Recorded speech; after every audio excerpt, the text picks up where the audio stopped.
প্রিয় দর্শক, আপনাদের সবাইকে স্বাগত জানাচ্ছি তথ্য ও প্রযুক্তি নিয়ে আমাদের বিশেষ আয়োজন Walton laptop present search engine powered by Link three. আর এই পুরো আয়োজন জুড়ে আমি রাশেদ ইমাম আছি আপনাদের সঙ্গে।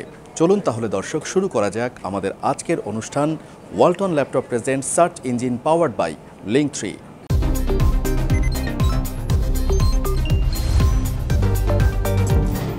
আজকের পর্বে আমরা জানব ইন্টারনেটের বর্তমান ব্যবহার এবং ভবিষ্যৎ উন্নয়ন নিয়ে বেশ কিছু তথ্য। কিভাবে আজ ইন্টারনেট আমাদের জীবনের অংশ হয়ে উঠেছে এবং ভবিষ্যতে কী ধরনের পরিবর্তন আসতে পারে। তাহলে চলুন প্রথমেই আমরা দেখে নেই ইন্টারনেটের ব্যবহার এবং ভবিষ্যৎ উন্নয়ন নিয়ে একটি বিশেষ প্রতিবেদন। ইন্টারনেটের আবির্ভাবের ফলে সামাজিক যোগাযোগের মাধ্যম যেমন ফেসবুক, টুইটার, ইনস্টাগ্রাম এবং হোয়াটসঅ্যাপের মাধ্যমে মানুষ দ্রুত ও সহজে যোগাযোগ করতে পারছে। এটি ব্যক্তিগত সম্পর্ক, পেশাদার নেটওয়ার্কিং এবং বিশ্বের নানা ঘটনার সাথে যুক্ত থাকতে সাহায্য করে। এছাড়াও ইন্টারনেট শিক্ষা ও প্রশিক্ষণের ক্ষেত্রে বিপ্লব ঘটিয়েছে। অনলাইন কোর্স, ওয়েবিনার এবং ই-লার্নিং প্ল্যাটফর্মগুলো বিভিন্ন ক্ষেত্রের শিক্ষা সহজলভ্য করেছে। ইউনিভার্সিটি থেকে শুরু করে মডার্ন স্কিল ডেভেলপমেন্ট সবকিছু এখন অনলাইনে পাওয়া যায়। আর এই সবকিছু মিলেই গড়ে উঠেছে এডুটেক ইন্ডাস্ট্রি। ইন্টারনেটের অগ্রগতির ফলে আমাদের বিনোদন ও মিডিয়া জগতে ব্যাপক পরিবর্তন হয়েছে। নতুন স্ট্রিমিং সার্ভিস যেমন নেটফ্লিক্স, ইউটিউব এবং স্পটিফাই আমাদের বিনোদনের অভিজ্ঞতা উন্নত করেছে। সিনেমা, মিউজিক এবং টিভি শো সহজেই অনলাইনে দেখা ও শোনা সম্ভব হয়েছে। ইন্টারনেটের মাধ্যমে অনলাইন শপিং এবং ই কমার্সের মাধ্যমে কেনাকাটা ও বিক্রির কাজ অনেক সহজ হয়েছে। তৈরি হয়েছে নতুন নতুন উদ্যোক্তা ও বিভিন্ন ধরনের কাজের ক্ষেত্র। এছাড়াও ইন্ডাস্ট্রিতে ডিজিটাল পেমেন্ট সিস্টেমগুলো লেনদেনকে দ্রুত ও নিরাপদ করেছে। ইন্টারনেটের কারণে এগিয়ে গিয়েছে স্বাস্থ্যসেবা। তৈরি হয়েছে হেলথ টেক নামক নতুন ইন্ডাস্ট্রি। ইন্টারনেটের ফলে টেলিহেলথ এবং অনলাইন মেডিকেল কনসালটেশন এখন সাধারণ ব্যাপার। রোগীরা ঘরে বসেই প্রয়োজনীয় ঔষধ ডেলিভারি ও চিকিৎসকের সাথে পরামর্শ করতে পারছেন এবং স্বাস্থ্যসেবা নিতে পারছেন।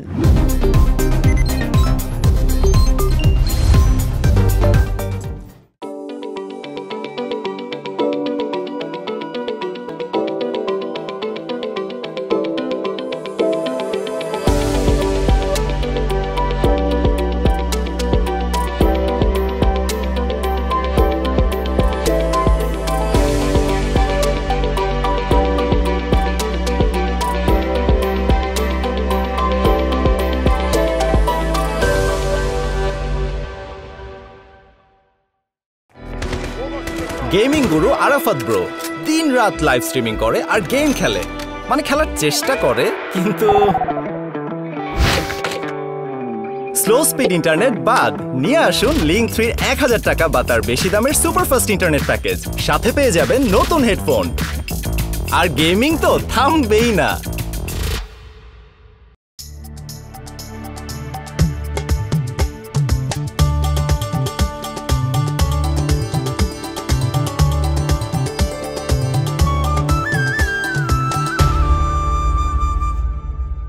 নিয়ে আসুন লিঙ্ক3 1000 টাকা বা তার বেশি দামের সুপারফাস্ট ইন্টারনেট প্যাকেজ। সাথে পেয়ে যাবেন নতুন হেডফোন।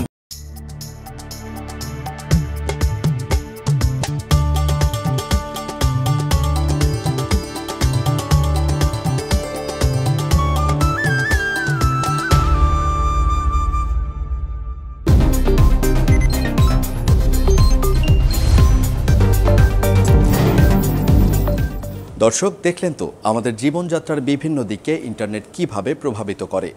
অনুষ্ঠানের এ পর্যায়ে এসে আমরা শুনব কয়েকজন সাধারণ ইন্টারনেট ব্যবহারকারী কিভাবে ইন্টারনেট ব্যবহার করছে এবং কি কি সুফল পাচ্ছে।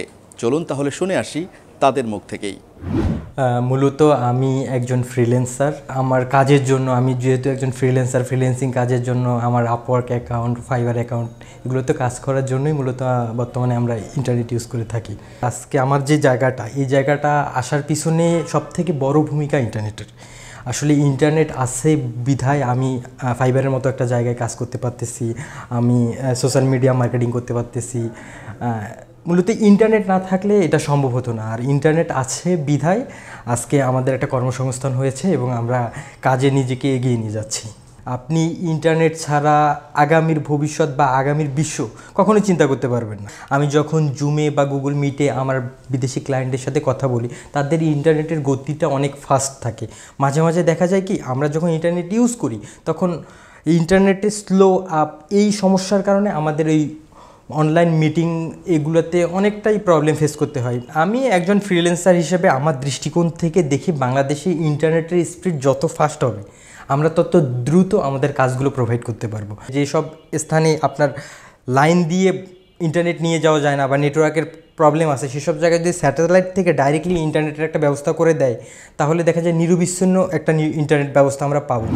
আমরা এখানে ব্রডব্যান্ডের উপরে সব থেকে বেশি নির্ভরশীল, কারণ আমাদের ডেস্কটপ রেডি সফটওয়্যার এবং সব ধরনের যত হার্ডওয়্যার সেকশন আসে এটা সব সম্পূর্ণই আপনার ব্রডব্যান্ড নেটের উপরেই নির্ভরশীল। আমরা যেই প্রোডাক্ট বা সফটওয়্যার ইউজ করি এক্ষেত্রে নেট সব থেকে বেশি ইম্পর্টেন্ট, এবং আমরা নেটের যদি স্লো কানেকশন থাকে এবং মাঝে মধ্যে যে বাফারিং হয়, এটা হলে কিন্তু আমরা যে স্বাভাবিক কার্যক্রম এটা চলে না বা আমরা সেই সফটওয়্যারগুলো ইউজ করতে পারি না। আপনি জানেন যে দেশের একটা পর্যায়ে নেট নিয়ে অনেক সমস্যা হয়েছে, যার কারণে আমাদের কিন্তু অনেক একটা এই ইফেক্ট কিন্তু আমাদের পড়েছে এবং আইটি প্রোডাক্টে সব থেকে বেশি ইফেক্ট পড়ছে। সো আমরা চাই যে নেটের স্পিডটা ভালো থাকুক এবং সবসময় যেন একটা ধারাবাহিক নেটের স্পিড থাকে, সেটা যেন ইনশিওর করা হয়। হ্যাঁ, ইন্টারনেট ছাড়া তো ব্যবসা রান করাই সম্ভব না। আপনি যদি মনে করেন যে আপনি কোনো ব্যাংকে যে এখন একটা ব্যালেন্স চান, যদি তার নেট না থাকে, সে যদি কানেক্টিভিটি না থাকে, সে তো কোনো ব্যাংকিং আপনাকে শুধুমাত্র ন্যূনতম আপনাকে ব্যালেন্স ইনফরমেশনটাই বলতে পারবে না। কোথাও সেই হার্ড কপি এখন আর নেই। এমনি যাদের প্রচুর ডাটা নিয়ে কাজ করতে হয় তারা এডিশনাল ডাটা কানেক্টিভিটি নিয়ে কাজ করছেন। আমরা যারা কমিউনিকেশনের পিপল, আমরা যারা সারাক্ষণ আমাদের কাস্টমার, ডিলার, পার্টনার এদের সাথে কমিউনিকেট করতে হচ্ছে, আমাদের ফুল দ্য টাইম আমাদেরকে থাকতে হয়। ইভেন আমরা যখন বাইরে থাকি তখন আমাদের মোবাইলের ইন্টারনেট ইউজ করতে হয়। দর্শক দেখলেন তো সাধারণ ইন্টারনেট ব্যবহারকারীদের নানান অভিজ্ঞতার কথা। আচ্ছা দর্শক, আপনি কি জানেন ইন্টারনেট ব্যবহারের ফলে ভবিষ্যতে কী ধরনের পরিবর্তন আসতে পারে? চলুন জেনে আসি। বর্তমান ইন্টারনেট প্রযুক্তির সবচেয়ে বড় পরিবর্তনগুলোর মধ্যে একটি হল কৃত্রিম বুদ্ধিমত্তা বা এআই এবং অটোমেশন। এই প্রযুক্তিগুলি আমাদের দৈনন্দিন জীবনে ব্যাপক পরিবর্তন নিয়ে আসছে। কৃত্রিম বুদ্ধিমত্তা এবং অটোমেশন আমাদের কাজকে সহজতর এবং আরও দক্ষ করে তুলছে, পাশাপাশি নতুন ধরনের সেবা সরবরাহ করছে। এর মাধ্যমে বিভিন্ন ক্ষেত্রে অগ্রগতি সম্ভব হচ্ছে, যা আমাদের জীবনের মান উন্নত করছে। 5G এবং ভবিষ্যতের নেটওয়ার্ক প্রযুক্তি ইন্টারনেটের গতি ও ক্ষমতাকে উল্লেখযোগ্যভাবে বৃদ্ধি করবে। নতুন প্রজন্মের এই প্রযুক্তি আমাদের সংযোগের উন্নতি, কম লেটেন্সি এবং একসঙ্গে অধিক সংখ্যক ডিভাইস সংযুক্ত করার সুবিধা প্রদান করবে। এর ফলে ইন্টারনেটের অভিজ্ঞতা আরও দ্রুত ও উন্নত হবে। এছাড়াও বর্ধিত বাস্তবতা বা এআর এবং ভার্চুয়াল বাস্তবতা বা ভিআর প্রযুক্তি আমাদের বাস্তবতা ও ভার্চুয়াল বিশ্বের মধ্যে সেতুবন্ধন তৈরি করবে। এই প্রযুক্তিগুলি শিক্ষা, বিনোদন এবং অন্যান্য ক্ষেত্রেও নতুন অভিজ্ঞতা লাভের সুযোগ প্রদান করবে। এআর ও ভিআর আমাদের প্রতিদিনের জীবনে নতুন ধরনের ইন্টারঅ্যাকশন এবং অভিজ্ঞতা যোগ করবে। ভবিষ্যতে ডেটা নিরাপত্তা এবং প্রাইভেসি বিষয়ক বিষয়গুলোর উপর আরও বেশি গুরুত্ব দেওয়া হবে। নতুন প্রযুক্তি এবং নীতির মাধ্যমে ব্যক্তিগত তথ্যের সুরক্ষা ও নিরাপত্তা আরও জোরদার করা হবে। এটি নিশ্চিত করবে যে আমাদের ব্যক্তিগত তথ্য সুরক্ষিত থাকবে এবং সাইবার হুমকি থেকে রক্ষা পাবে।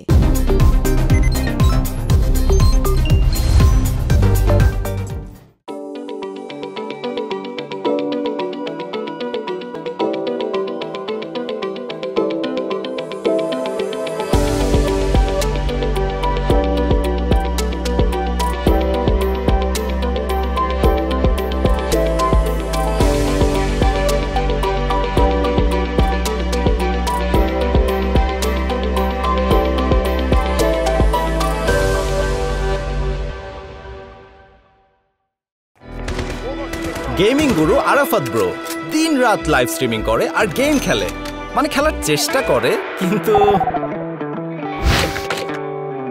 স্লো স্পিড ইন্টারনেট বাদ নিয়ে আসুন লিংক 3 1000 টাকা বা তার বেশি দামের সুপারফাস্ট ইন্টারনেট প্যাকেজ। সাথে পেয়ে যাবেন নতুন হেডফোন। আর গেমিং তো থামবেই না।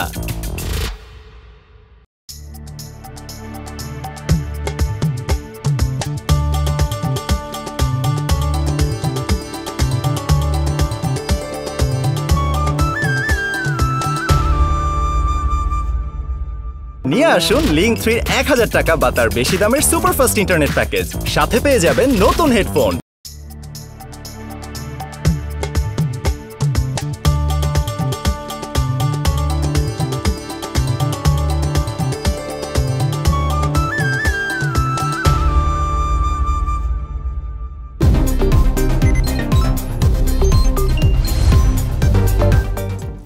দর্শক, ইন্টারনেটের পরিবর্তন যেমনই হোক, এটি স্পষ্ট যে তা আমাদের জীবনের সাথে গভীরভাবে যুক্ত থাকবে এবং আমাদের দৈনন্দিন জীবনের নানা দিককে রূপান্তরিত করবে।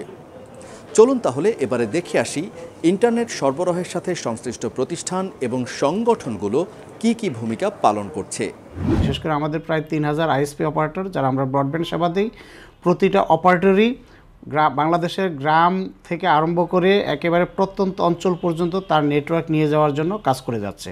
আমাদের মোবাইল অপারেটর যারা আছে তারা প্রায় 12 কোটি গ্রাহককে সেবা দেয়, আর আমরা যারা ব্রডব্যান্ড সেবা দিই আমরা প্রায় 1.5 কোটি গ্রাহকের কাছে আমরা আমাদের সেবাটা নিয়ে গিয়েছি।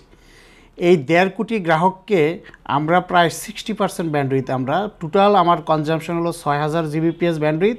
এই 6000 জিবিপিএসের 60% ব্যান্ডউইথ আমরা শুধু 1.5 কোটি গ্রাহককে দিই। আর মোবাইল অপারেটর যারা আছে তারা 12 কোটি গ্রাহককে 40% ব্যান্ডউইথ দেয়। আমরা যারা ব্রডব্যান্ড সেবা দিই আমাদের সেবা আনইন্টারাপ্ট সার্ভিস এবং 24/7 আমাদের ডাটার কোনো ক্যাপ নেই, আপনি যত ইচ্ছা তত ইউজ করতে পারবেন। আসলে ব্রডব্যান্ড এমনই হওয়া উচিত যে সেখানে কোনো ডাটা ক্যাপিং থাকবে না। আর মোবাইল অপারেটররা অফকোর্স তারা তাদের ক্যাপিং থাকে, তাদের ডাটার হিসাব থাকে এবং সেই অনুযায়ী তারা বিল করে। আর আমরা কিন্তু মান্থলি আনইন্টারাপ্ট 24/7 আনলিমিটেড সার্ভিস। সো ডিফারেন্সটা এই জায়গায়। তার মানে ইন্টারনেটের উপর ভিত্তি করে আমরা যেমন ডিরেক্ট প্রায় 5 থেকে 5.5 লক্ষ লোকের কর্মসংস্থান করেছি, ইনডাইরেক্টলি আরও 1.5 লক্ষ লোকের কর্মসংস্থান আছে। ট্রান্সমিশনগুলো বিভিন্ন দেশের থেকে ট্রান্সমিশন এনে বা সাবমেরিন আইটিসি এগুলোর মাধ্যমে আমরা যত বেশি কানেকশন আমাদের থাকবে আমাদের সার্ভিস কোয়ালিটি কিন্তু তত ভালো হবে। আমরা কিন্তু ওই পৃথিবীতে এফটিটিএস হলো লেটেস্ট টেকনোলজি ব্রডব্যান্ড সেবা দেওয়ার জন্য, আমরা সেই টেকনোলজির দিকেই হাঁটছি এবং আমরা সেই টেকনোলজি দিয়ে আমরা জনগণের কাছে আমরা ব্যান্ডউইথ দিচ্ছি। আপনি দেখেন এফটিটিএস ছাড়া ফাইবার টু দ্য হোম, যে ফাইবার দিয়ে ব্রডব্যান্ড ছাড়া আর কোনো টেকনোলজি এত বেশি ব্যান্ডউইথ ইউজারের কাছে কিন্তু পৌঁছাতে পারছে না। আপনি স্যাটেলাইট বলেন আর আপনি 5G বলেন বা আপনি এই অ্যালান মাস্কের আপনার ওয়্যারলেস টেকনোলজি বলেন না কেন, কোনো টেকনোলজি ফাইবার অপটিক ব্রডব্যান্ডের মতো সেবা দেওয়ার মতো ক্যাপাসিটি এখনও তৈরি হয়নি। এনটিটিএন চিন্তাটা এসেছিল আসলে যখন আমাদের সারা দেশে এই ফিজিক্যাল ইনফ্রাস্ট্রাকচারের একটা অভাব ছিল। আমাদের দেশে ফিজিক্যাল ইনফ্রাস্ট্রাকচার বলতে ছিল বিটিসির ইনফ্রাস্ট্রাকচার। যদি আমি এই 2000 সালের সময়কার 2000 সালের দশকের কথা বলি, এর বাইরে টেলিকম কোম্পানিগুলো তাদের নিজের প্রয়োজনে কিছু ইনফ্রাস্ট্রাকচার তৈরি করেছিল। কিন্তু একটা ইন্টারনেট সেবাকে একদম প্রত্যন্ত অঞ্চলে নিয়ে যাওয়ার জন্যে কিংবা টেলিকম সেবাকে আরও সহজে কম খরচে নিয়ে যাওয়ার জন্যে কোনো কমন ইনফ্রাস্ট্রাকচার ছিল না। এই মুহূর্তে বাংলাদেশের যে জায়গাটা, এই ইনফ্রাস্ট্রাকচার আসলে খুব ব্যয়বহুল। বাইরের দেশে এই কাজটা করে হচ্ছে সরকার, যেসব দেশে করে রেখেছে সেসব দেশে আসলে প্রাইভেট কোম্পানির দরকার হয় নাই। কিন্তু আমাদের দেশে কিন্তু সরকারি হিসেবে হয়নি। আমাদের দেশে আসলে এন্টারটেইন কোম্পানিগুলো এখন একটা বড় অবকাঠামো তৈরি করছে। কাজে আজকে এন্টারটেইনকে বাদ দিয়ে বাংলাদেশের ইন্টারনেট ইকোসিস্টেম আসলে কল্পনা করা সম্ভব না। এবং এন্টারটেইন এসেছিল বলেই কিন্তু বাংলাদেশের সারা বাংলাদেশে আইএসপি বা ইন্টারনেট সেবা কিন্তু পৌঁছে গেছে। এটা হয়তো যে না থাকতো তাহলে এই আইএসপিদের পক্ষে কিন্তু আসলে এটা সম্ভব হতো কিনা সন্দেহ আছে। ইন্টারনেটের সবচেয়ে বড় বিষয়টা হচ্ছে যে যত বেশি ডাইভার্সিফিকেশন থাকবে তত বেশি কোয়ালিটি ইমপ্রুভ করবে, তত বেশি কস্ট ইফেক্টিভ হবে। আমাদের যত বড় ইন্টারনেট ইকোনমি সেই তুলনায় কিন্তু আমাদের দেশে ফরেন ইনভেস্টমেন্ট কম। আপনি বড় বড় যারা হাইপার স্কেলার আছে, যদি অ্যামাজনের কথা বলি, গুগলের কথা বলি, ফেসবুকের কথা বলি, তারা বাংলাদেশে কেন তারা নাই? তারা ইন্ডিয়াতে আছে, তারা শ্রীলঙ্কাতে যাওয়ার চিন্তা করছে, কিন্তু তারা বাংলাদেশে আসেনি। কেন আসেনি? না আসার পেছনে একটা বড় কারণ হচ্ছে আমাদের এই টেলিকম সেক্টরের ইনকনসিস্টেন্সি। তারা ডিফারেন্ট সময় ডিফারেন্ট সিদ্ধান্ত দিয়েছে, যে সিদ্ধান্তগুলো আসলে ঠিক ইন্ডাস্ট্রিয়াল স্ট্যান্ডার্ড না, হয় বুঝে না বুঝে বা অন্য কোনো উদ্দেশ্যে এটা ঘটনা ঘটেছে বা কারোর স্বার্থ রক্ষার জন্য করতে হয়েছে। সেই জায়গাগুলো যদি বেরিয়ে আসতে পারি তাহলে আসলে আমাদের দেশের এই টেলিকম সেক্টরে একটা অপূরণীয় সম্ভাবনা আছে।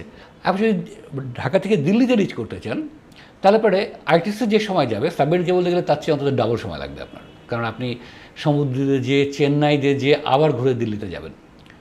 তো এই জায়গাতে এই ডাইভার্সিফিকেশনের জায়গা থেকে যেমন বলবো, তেমনি বেটার সার্ভিসের জন্য বলবো যে আসলে আইটিসি রুটের কোনো বিকল্প নেই। এবং সরকার আসলে এই জায়গা থেকে রেভিনিউ কালেক্ট করার জন্য প্রত্যেকটা জায়গাতে রেভিনিউ শেয়ারিংয়ের একটা বিষয় যুক্ত করা হয়েছে, যেটা পলিসির জায়গা থেকে আসলে একটা, আমি বলবো যে একটা ভুল পদক্ষেপ তখন আমরা নিয়েছিলাম। রেভিনিউ কালেকশনের দায়িত্ব হচ্ছে রাজস্ব বোর্ডের। এখন রেগুলেটর, যার দায়িত্ব হচ্ছে গ্রাহক যাতে সর্বোচ্চ সেবা পায়, যারা এই সেবাগুলো দেবেন তারা যেন একটা লেভেল প্লেয়িং ফিল্ডে ব্যবসা করতে পারে এবং তাদের সেবার মানটা বজায় রাখে, এবং ভবিষ্যতে যে সার্ভিসগুলো আসবে সেগুলো যদি নিরাপদে গ্রাহক পায় সেগুলো দেখে ফোকাস করা। কিন্তু আমাদের রেগুলেটর ফোকাস হয়ে গেছে আসলে কত টাকা রেভিনিউ কালেক্ট করে সরকার এই পোশাকরা জমা দিল, সেটা তাদের মুখ্য লক্ষ্য হয়ে গেছে। এই জাতীয় ক্ষেত্রে কিন্তু এরকম যত হায়ারার্কি বাড়বে তত আসলে সরকারের রেভিনিউর জন্য ভালো, তত গ্রাহকের উপরে খরচের বোঝা বাড়বে, তত সার্ভিস কমপ্লেক্স হবে এবং খারাপ হবে। কাজে এই জায়গাতে আসলে একটা সংশোধনের একটা প্রয়োজন আছে। এনটিটির গ্রাহক মূলত আইএসপি এবং টেলিকম অপারেটরস। সো তাদের সঙ্গে আমরা আসলে খুব ক্লোজ কোঅপারেশনের মাধ্যমেই কাজ করি। আমরা চেষ্টা করি তাদের ফিডব্যাকগুলো নিয়ে সে অনুযায়ী আমাদের ইমপ্রুভমেন্টের জায়গাগুলো খুঁজে বের করা এবং সেটা আমাদের করতেই হবে। সেটা না করলে আসলে যে এন্টিটি করতে পারবে না সে আসলে ব্যবসা হারাবে এবং সে এখান থেকে একটা সময়ে বিলীন হয়ে যাবে। দর্শক, এতক্ষণ ধরে আমরা শুনলাম ইন্টারনেট সরবরাহকারী বিভিন্ন প্রতিষ্ঠান ও সংগঠনের প্রতিনিধিদের কথা এবং জানলাম এই ইন্টারনেট সেবার মান উন্নয়নে তারা কি গুরুত্বপূর্ণ ভূমিকা পালন করছে।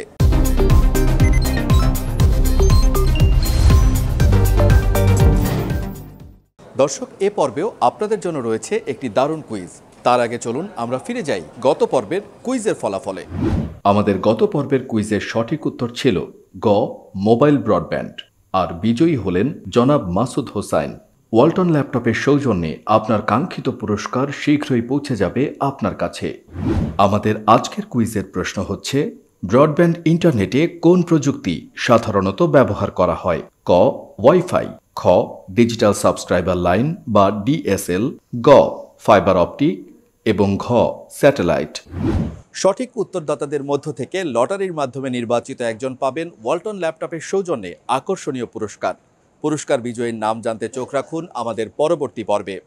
তাই আর দেরি না করে এখনই গিয়ে আপনার সঠিক উত্তরটি লিখে দিন এনিগমা টিভির ফেসবুক পেজ এবং ইউটিউব চ্যানেলের কমেন্ট বক্সে আর জিতে নিন আপনার কাঙ্ক্ষিত পুরস্কার।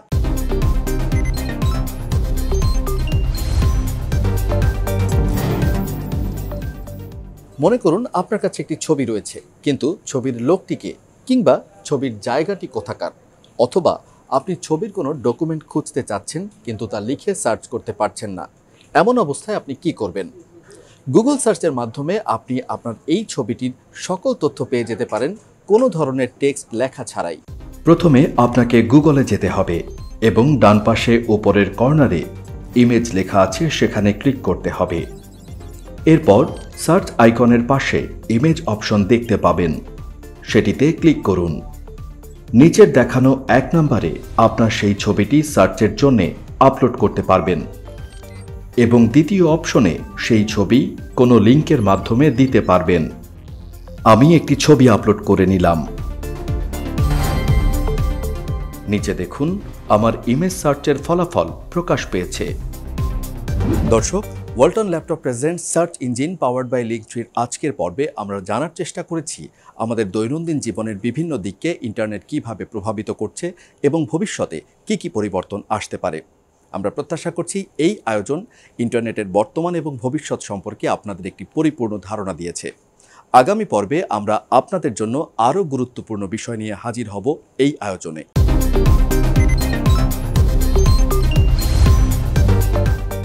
দর্শক, Walton laptop present search engine powered by লিঙ্কট্রির আজকের আয়োজন এখানেই শেষ করছি। আমাদের এই অনুষ্ঠানটি দেখতে চোখ রাখুন প্রতি শনিবার রাত 8টায় 30 মিনিটে চ্যানেল 24-এর পর্দায় এবং রাত 11টায় এনিগমা টিভির ফেসবুক পেজ, ইউটিউব চ্যানেল এবং ওয়েবসাইটে। আজ বিদায় নিচ্ছি। আপনার তথ্য প্রযুক্তি জ্ঞানের জানালা খোলা রাখুন, সার্চ ইঞ্জিনের সাথেই থাকুন।